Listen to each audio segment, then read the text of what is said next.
Kalau kamu sudah aktif, sudah berdoa, Iya. kok nggak dapat jodoh? Jangan-jangan Tuhan panggil tuh. Ya Tuhan kan? berkarya di ladangnya. Iya, jangan-jangan diminta sama Tuhan untuk berkarya, melayani secara khusus sebagai biarawati.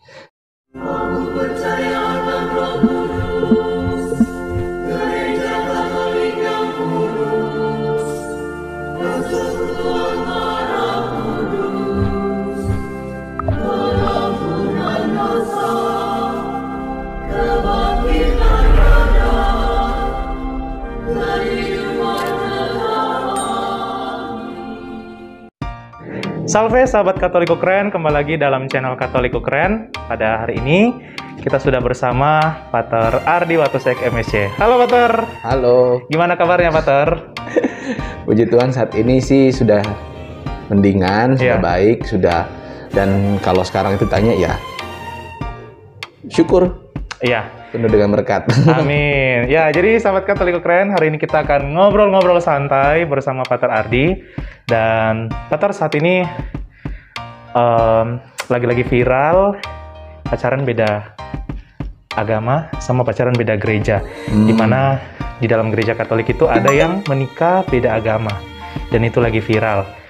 Dan kalau dari Pater sendiri, bagaimana sih tanggapan? Tapi kita bukan di pernikahan, tapi di pacaran dulu. Tanggapan untuk para anak muda Katolik yang nikah yang pacaran beda gereja sama beda agama. Oke. Pertama soal pacaran itu sendiri ya. Pacaran itu kan persiapan untuk orang menikah. Nah, pacaran itu orang saling mengenal, bahwa kemudian merasa itu cocok, pas dan sesuai dengan visi misi hidup masing-masing. Yuk kita lanjutkan ke pernikahan. Ada juga yang tidak ya. Nah, sebagai seorang pastor, saya sarankan supaya anak-anak muda Katolik pacaran dengan yang seiman. Pacaran dengan yang seiman. Tapi saya juga tahu itu bukan mudah. Betul. Pasti sangat sulit, gitu ya. Walaupun gereja di keuskupan itu sudah begitu banyak cara dipakai supaya orang-orang muda Katolik itu bisa saling mengenal. Dan dari saling kenal itu, siapa tahu ada yang bisa jadi pasangan suami istri. Nah, faktanya kita itu banyak anak-anak muda yang pacaran beda gereja ataupun beda agama. Nah, bagaimana dengan teman-teman yang kemudian pada akhirnya mereka harus pacaran beda gereja atau beda agama? Tetap saya juga merasa bersyukur, ya. Nah, tapi harus serius nih dua orang ini. Kalau seandainya ini mau serius sampai ke jenjang pernikahan, maka hal-hal yang berat, contohnya seperti agama, itu mesti dibicarakan sejak awal. Jangan sampai kalau sudah terbawa rasa, ini akan repot di masing-masing pihak, baik mereka berdua maupun keluarganya. Tidak ada yang tidak akan tersakiti bila salah satu pindah agama. Ya, yang non-Katolik pindah Katolik, pasti keluarganya akan merasa sakit hati. Yang Katolik pindah kemudian kemudian tidak menjadi Katolik karena menikah secara non-Katolik, pasti keluarga yang Katolik itu juga akan sakit hati. Maka saya sarankan supaya untuk hal yang sangat serius dibicarakan dari awal. Gitu. Ya, tentu saja saya mesti menguatkan teman-teman yang Katolik. Ayo tetap setia pada imanmu. Ya. Tetap setia pada imanmu. Bahwa kemudian tidak ada keputusan dia akan menjadi Katolik, pasanganmu yang non Katolik itu tidak mau jadi Katolik. Ya, gereja itu menawarkan yang sempat viral. Yaitu pernikahan beda gereja atau pernikahan beda agama. Jadi sekali lagi ini belum tentu sah bagi pihak lain. Karena itu hal yang sangat sensitif ini sebaiknya dibicarakan sejak awal, apalagi kalau seandainya kedua orang ini, ya, pasangan ini sudah sungguh-sungguh serius masuk ke jenjang pernikahan. Begitu. Wah, luar biasa. Pasti di sini sahabat Katoliko Keren, khususnya kaum muda yang lagi nonton nih, pasti pengen tahu, Pater, tips biar dapat pasangan yang seiman apa nih?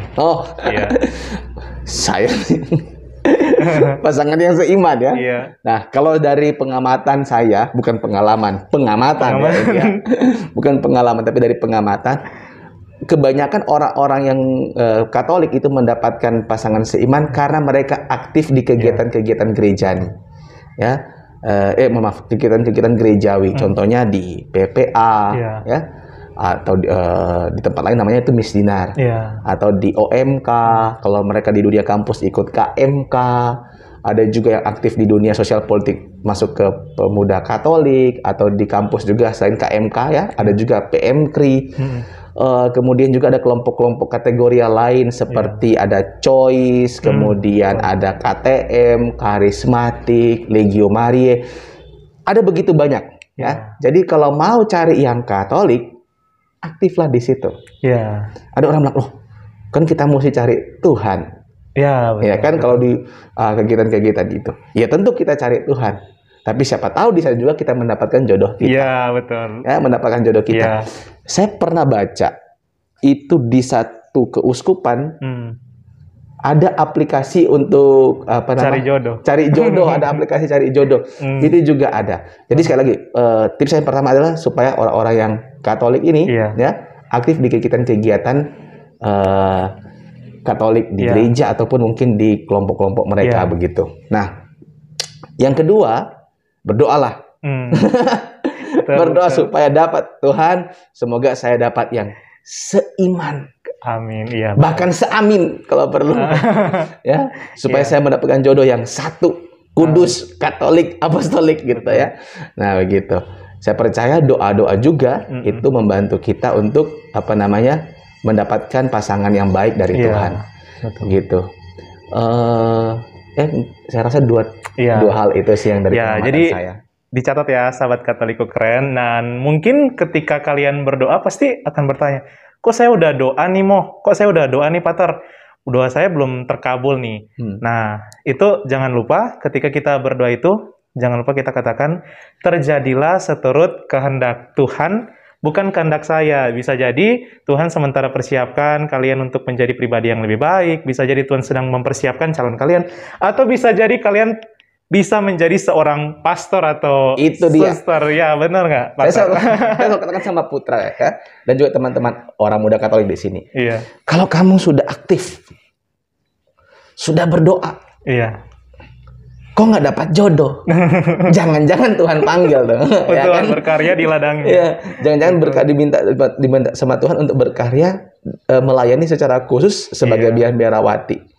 Begitu. Siapa tahu ya.